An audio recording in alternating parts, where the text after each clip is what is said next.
I thought you would enjoy some Forsen Scoot's video about your beloved apes. Primate tier list.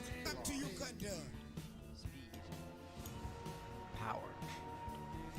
Long ago, ancient reptiles ruled the meta in terror. No off-meta builds could even stand a chance in this expansion. No class had ever held the top spot for as long a time.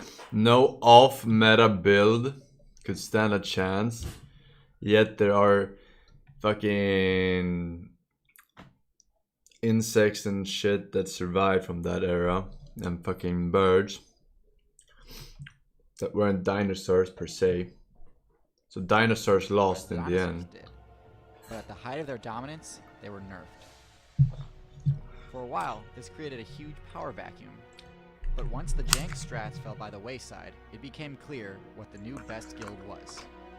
Today, we'll talk about the build that changed the world.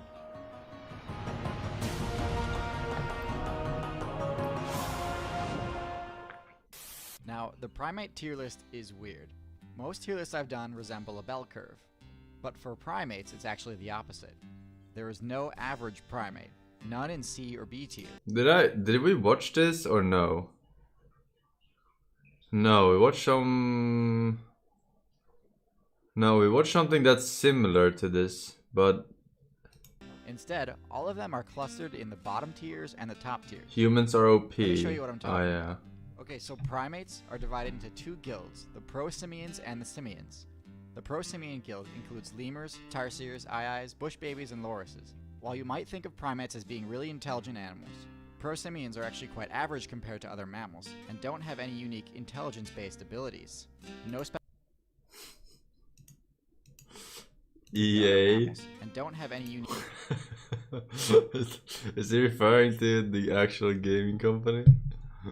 Intelligence-based abilities. No specialized social behavior, no tool use, no outsmarting opponents or setting traps.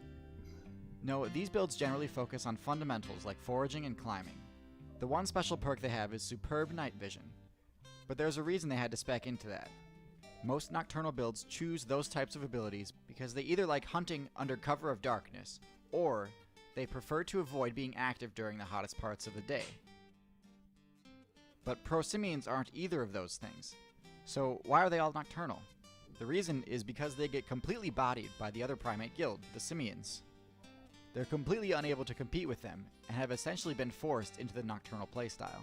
This is highlighted by the fact that in the Madagascar server, where there are no Simian primates, all the Prosimian players drop their nocturnal perks in favor of better base stats. So by now you probably guessed correctly that this division is the reason for the bimodality on the tier list. Prosimians are all low tier, the lowest being builds like the aye-aye, which wasted most of its evolution points specking into a long, thin claw, which they used to drill into wood similar to a woodpecker. Wait, what? Is that a claw from his and fingers? Since it obviously doesn't have the mobility a woodpecker does, it can't really do much against those predators once the drilling sound gives its location away. The highest Prosimian has to be ring-tailed lemurs, because they actually do have a decent social structure and reasonably high intelligence, and also aren't completely locked into the arboreal zone like other lemurs. Still, they have yet to unlock tool use and have almost zero offensive capabilities or defensive moves other than simply fleeing. So they have a long ways to go before they break out of D tier. Now that that's out of the way, let's move on to the more relevant group, Simians. Characterized by their high base stats, complex social structure, and extreme versatility, Simians are the best generalists in the entire game. But this comes at a cost. High base stats, especially intelligence, require a lot of food to maintain. And so while these builds are definitely some of the best in the game, they're also some of the most difficult. Making the most of their kit is essential to securing the best loot. You simply can't settle for common or uncommon drops. You have to be constantly pursuing epic and legendary sources of sustenance. In addition, their low stealth across the board means you have to remain trying so hard at all times and always be prepared to ward off more aggressive players. So let's talk about where each Simian build falls and how to maximize their effectiveness. So at the bottom of Simians we have monkeys, which are also divided into two groups, Old World and New World. These two groups play on different servers, and are also rather different from each other. New World monkeys easily have Old World monkeys beat when it comes to mobility, due to their special ability, Prehensile Tail. This gives them much higher arboreal mobility and makes reaching loot such as eggs and fruit very easy. Spider monkeys are the best example of this, and are the best New World monkey build. However, what they gain in mobility, they've clearly sacrificed from their other stats, having lower intelligence and much lower power. Couple this with the fact that the jungles of Central and South America have some of the fiercest competition imaginable, and it's undeniable that scorpion? monkeys are in a much Why is a scorpion in a fucking tree? Oh no, it's a snake. Some of the fiercest competition imaginable. I don't know, it's a monkey. What the fuck? How big is that bird? Holy shit. They don't have the prehensile tail ability. How big is that bird? Much more versatile. Unlike New World monkeys, which rarely ever come down from the treetops, Old World monkeys are Maybe it was a baby for monkey. climbing and for running on the ground. Since they don't need Yeah, to worry makes sense. about whether or not trees can support their weight, ditching this restriction also allows them to bulk up, leading to some genuinely beefy builds, such as the baboon. The best Old World monkey is the mandrill, which combines power and intimidation with aesthetics for a truly threatening fighter. Monkeys are a great build, but to really take Primate gameplay to the next level, apes are the answer. For the sake of time, I'm going to skip over lesser apes, because to be honest, The brighter colors animals has, the more likely they're I rate them the there same to as be I rate them. dangerous, right? What I want to talk about are the great apes. Great apes are the pinnacle Like of other ecosystem, animals are afraid combined of with high intelligence, bright mobility, colored and power. The animals. first great ape on the tier list is the orangutan. Again, all apes are good, but obviously one of them had to be the lowest. And while orangutans are strong, they aren't the strongest. They're mobile, but not the fastest. And they're smart, but not the smartest. Welcome to Uganda.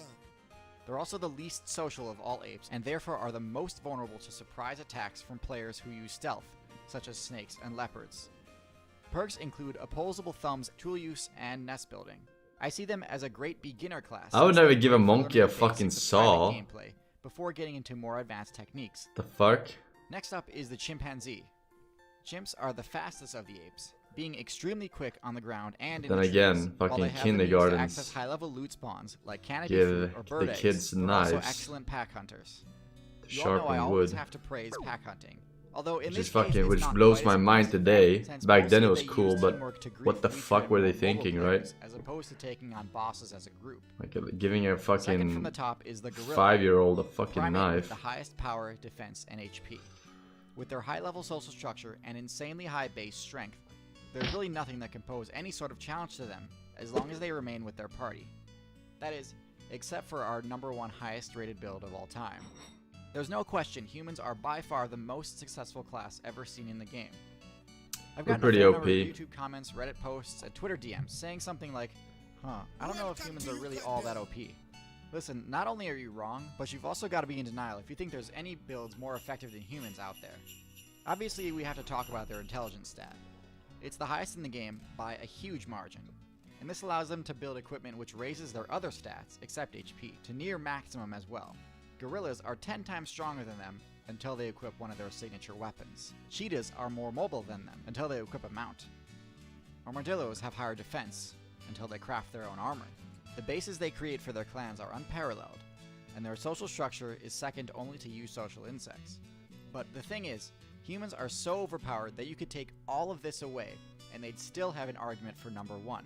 Nerf the human's intelligence stat so that it's in line with other high intelligence builds, like dogs, elephants, and other apes, and you're still left with all of their other broken abilities that they have. There are a lot of them, but I'll quickly go over the top. Like what? Humans have ridiculous stamina regeneration. While outclassed in sheer speed by Not good me. portions of other builds, humans regenerate their stamina so fast that speed becomes almost totally irrelevant on defense. The best ground-based mobility builds in the game, such as horses, dogs, antelope, and cheetahs, can easily outrun humans, but sooner or later, a human will always catch up to them. Yeah, but the other way around. If a human gets attacked by a lion, you're dead before your stamina has any fucking impact. Pick up items and throw them. Humans can do so further, harder, and more accurately than all others. Lastly, humans allied themselves with specific bacterial support classes, which provide them with a unique power-up, bonus experience.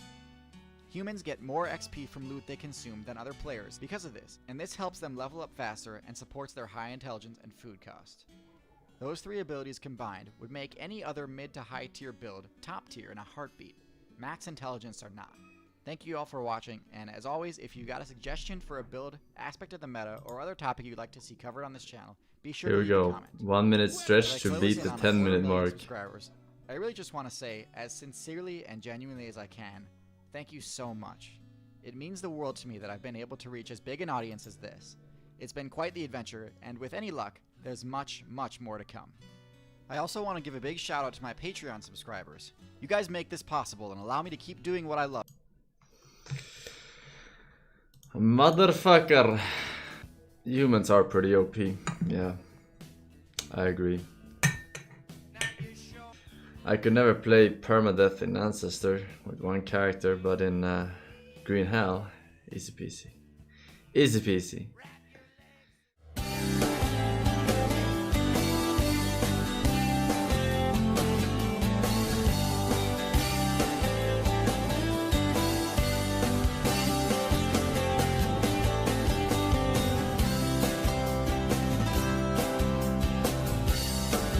Kaksitoista